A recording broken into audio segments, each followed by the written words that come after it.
Hi friends, Indian ఎకానమీలో భాగంగా ప్రణాళికల గురించి తెలుసుకుందాం. ఇప్పుడు వార్షిక ప్రణాళికలు ఇది 1966 నుంచి 69 వరకు.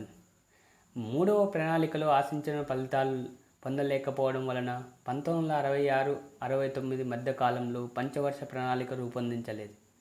1966-69 మధ్య కాలంలో 3 వార్షిక ప్రణాళికలు అమలు చేశారు. ఈ కాలాన్ని ప్రణాళిక విరామం అంటారు. 1966-69 మధ్య కాలంలో 3 వార్షిక ప్రణాళిక అమలు చేశారు. ఈ కాలాన్ని 1966-69 మధ్య కాలాన్ని ప్రణాళిక విరామం అంటారు. 4వ పంచవర్ష ప్రణాళిక ఇది 1969-74 వరకు. 4వ ప్రణాళిక అధ్యక్షురాలు శ్రీమతి ఇందిరాగాంధీ, ఉపాధ్యక్షులు డిఆర్ గాడ్గిల్. 4వ ప్రణాళికను అశోక్ రుద్ర, అలెన్ మన్నే మరియు డిఆర్ గాడ్గిల్ల నమూనా ప్రకారం రూపొందించారు. 4వ ప్రణాళిక నుండి ఇన్పుట్ అవుట్పుట్ మెథడ్ ఆధారంగా ప్రణాళికలు రూపొందిస్తున్నారు. 4వ ప్రణాళికలో ఇందిరాగాంధీ గరీబ్ హఠావో నినాదాన్ని ఇచ్చారు. 1970లో వర్గీస్ కురియన్ శ్వేత విప్లవాన్ని ప్రారంభించారు. 4వ ప్రణాళిక అధ్యక్షురాలు శ్రీమతి ఇందిరాగాంధీ. ఈ ప్రణాళిక 1969 నుంచి 74 వరకు. ఈ ప్రణాళికను అశోక్ రుద్ర, అలెన్ మన్నే మరియు డిఆర్ గాడ్గిల్ నమూనా ప్రకారం రూపొందించారు. ఇప్పుడు 5వ ప్రణాళిక గురించి తెలుసుకుందాం. ఇది 1974 నుంచి 79 వరకు. 5వ ప్రణాళికను 1974-79 మధ్య కాలాన్ని రూపొందించారు. అయితే ప్రణాళిక 1974-78 మధ్య కాలానికే ముగిసింది. కావున పంచవర్ష ప్రణాళికలో 1 సంవత్సరం ముందే ముగిసిన ప్రణాళిక 5వ పంచవర్ష ప్రణాళిక. 1 సంవత్సరం ముందే ముగిసిన ప్రణాళిక 5వ పంచవర్ష ప్రణాళిక.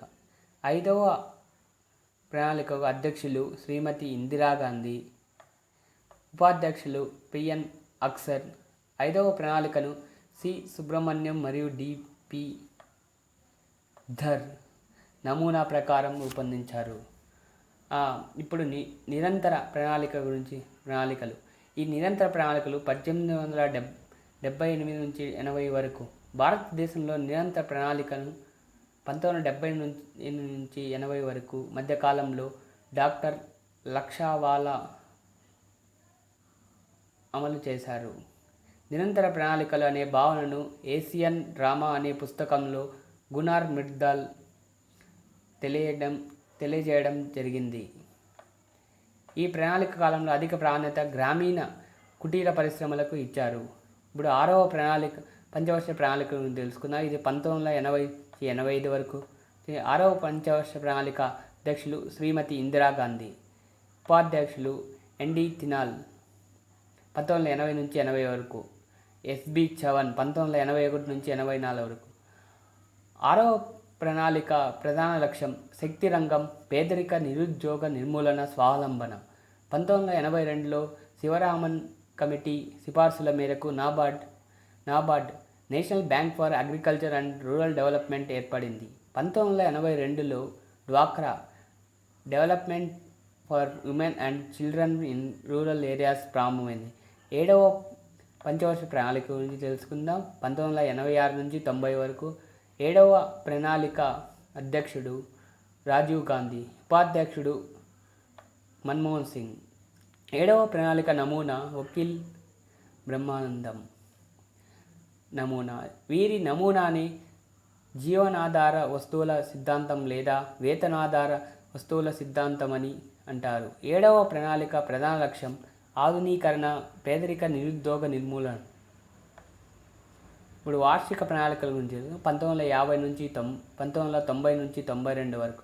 ప్రణాళిక కాలం నాటికి దేశంలో విదేశీ చెల్లింపుల శేషంలో సంక్షోభం మరియు రాజకీయ అనిశ్చితి ఏర్పడటం వలన అనుకున్న కాలానికి 8వ ప్రణాళిక రూపొందించలేకపోయారు. పంచవర్ష ప్రణాళికల స్థానంలో వార్షిక ప్రణాళికను ప్రవేశపెట్టారు. 1991 జూలై 24న కేంద్ర ప్రభుత్వం ఆర్థిక సంస్కరణను ప్రవేశపెట్టింది.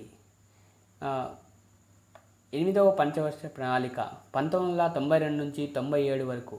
8వ ప్రణాళిక అధ్యక్షుడు పివి నరసింహారావు, ఉపాధ్యక్షుడు ప్రణబ్ ముఖర్జీ. 8వ ప్రణాళిక నమూనా ఎల్పిజి నమూనా. దీనిని రావ్ మన్మోహన్ నమూనా అని అంటారు.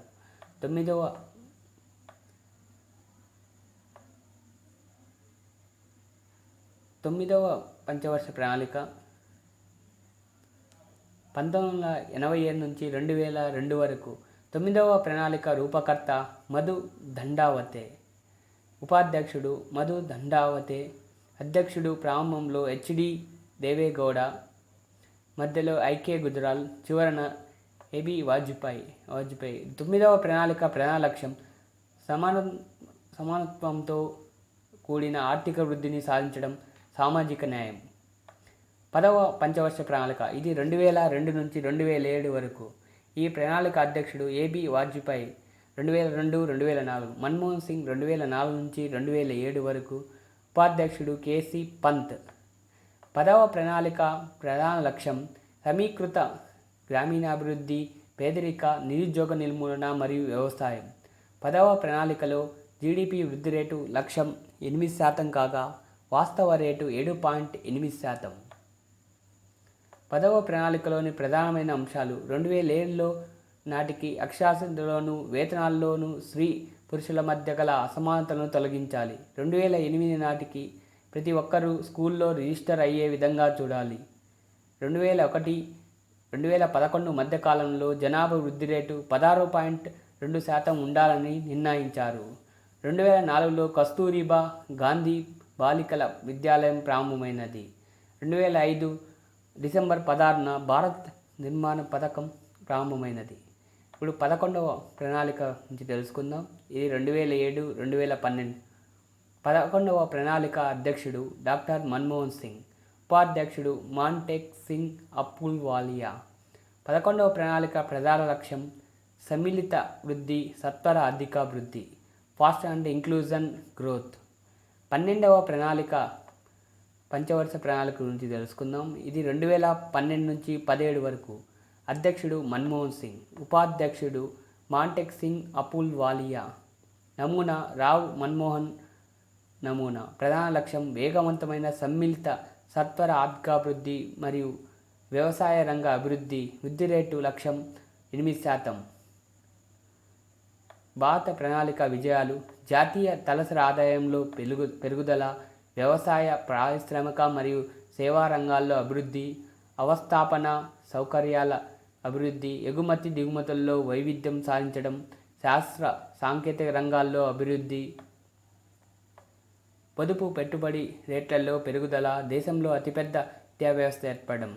భారత ప్రణాళికల వైఫల్యాలు: పేదరికాన్ని తగ్గించలేకపోవడం, నిరుద్యోగాన్ని నిర్మూలించలేకపోవడం, ఆదాయ అసమానతను తొలగించలేకపోవడం, నల్లధనాన్ని నియంత్రించలేకపోవడం, ఆర్థిక శక్తి వికేంద్రీకరణ చేయలేకపోవడం, భూ సంస్కరణ సక్రమంగా అమలు చేయలేకపోవడం.